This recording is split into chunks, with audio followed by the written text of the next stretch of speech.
Nguhaye ikaze nashimye vamwe Meta TV, ndagushimiye cyane wahisemo kubana natwe by'umwihariko wakoze subscribe, ndagushimiye cyane. Niba nawe uri mushya ariko kuri channel ndagusabye ngo banze ukore subscribe kugira ngo tujye tubasha kwibanira mu biganiro byacu byose. Nkuko twabyemeje kubagezaho inkuru zidasanzwe zirimo utuntu n'utundi urukundo ibyegeranyo.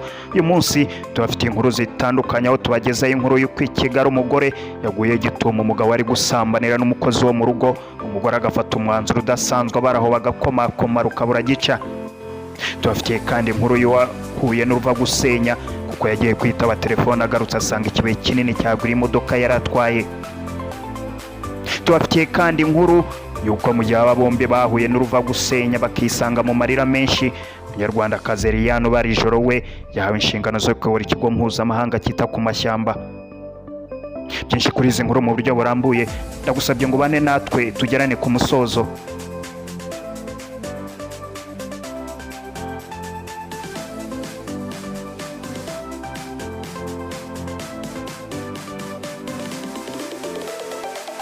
Ndagushimiye cyane kandi nguhaye ikaze nanone. Kigali umugore yaguye gituma umugabo ari gusambana n'umukozi wo mu rugo. Hano umugore wo mu murenge wa Kigali mu mujyi wa Kigali yaguye gituma umugabo yaryamanye n'umukozi wo mu rugo rwabo mu gihe yari yamubwiye ko agiye gukorera mu ntara.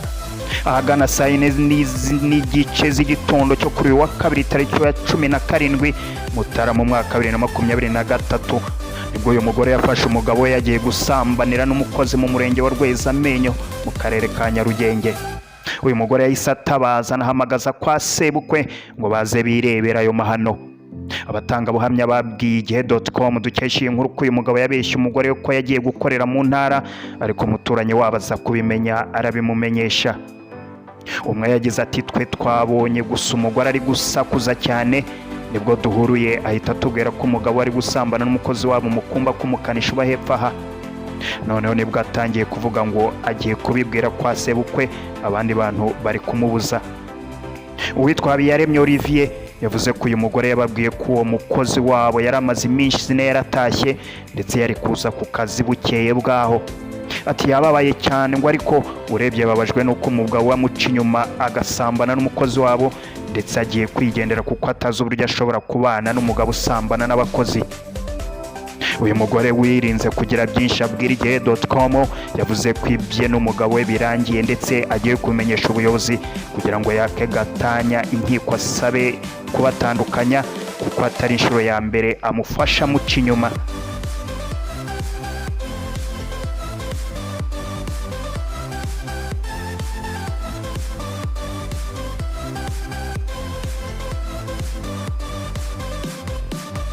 Nyuma y'amarira menshi y'uyu mugore wafashe umugabo wari kusambana n'umukozi wo mu rugo, inkuru yatangaje benshi cyane.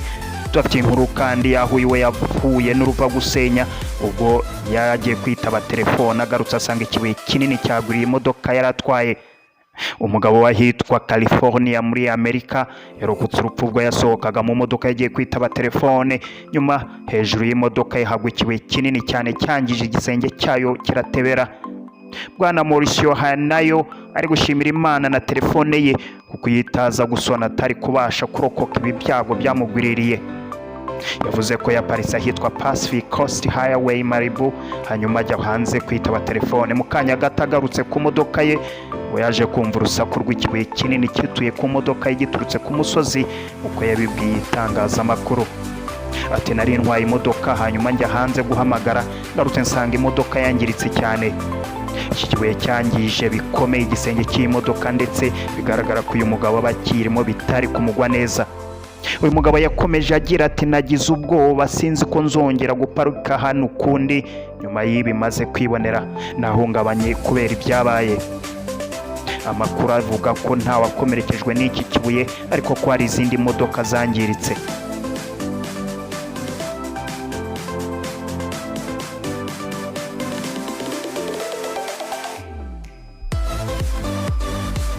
Naho mu gihe aba bose twavuze haruguru bari mu gahinda k'ibyababayeho, Liliane Barijoro yahawe inshingano zo kuyobora ikigo mpuzamahanga cyita ku mashyamba. Umunyarwandakazi Liliane Barijoro yagizwe umuyobozi mukuru w'ikigo mpuzamahanga gikora ubushakashatsi ku mashyamba arizo mu ndimi z'amahanga bita Center for International Forestry Research and World Agroforestry. nk'uko byatangajwe n'inama ngishwanama y'uru rwego kuri iyi tariki ya 17 Mutarama mu mwaka wa 2023. Iki kigo gikora ubushakashatsi ku bibazo bitandukanye bibangamiye imicungire y'amashyamba n'ubutaka hirya no hino ku isi. Ubarijoro wari usanzwe ari umukozi w'ikigo cya McGill University ni muri kaminuza iherereye i Montreal muri Canada. Biteganyije ko azatangira imirimo ye muri Gicurasi umwaka wa 2023.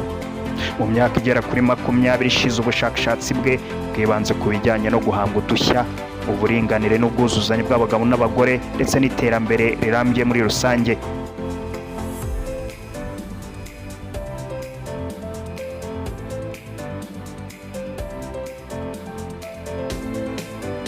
Umunyarwanda Ubarijoro Eliane uhawe izi nshingano asimbuye umushakashatsi ukomeye mu by'amashyamba witwa Robert Nasi wahinduriwe inshingano akagirwa umuyobozi ushinzwe ibikorwa nk'uko tubikesha urubuga rwa Global Landscape Forum. Perezida w'inama y'ubutegetsi ya C4 Ecaf Doris Capistrano yavuze ko iki kigo aribwo kibonye abayobozi bafite ubumenyi n'ubunararibonye buhambaye by'amashyamba n'ubushakashatsi mu by'ubuhinzi n'imiyoborere izana impinduka.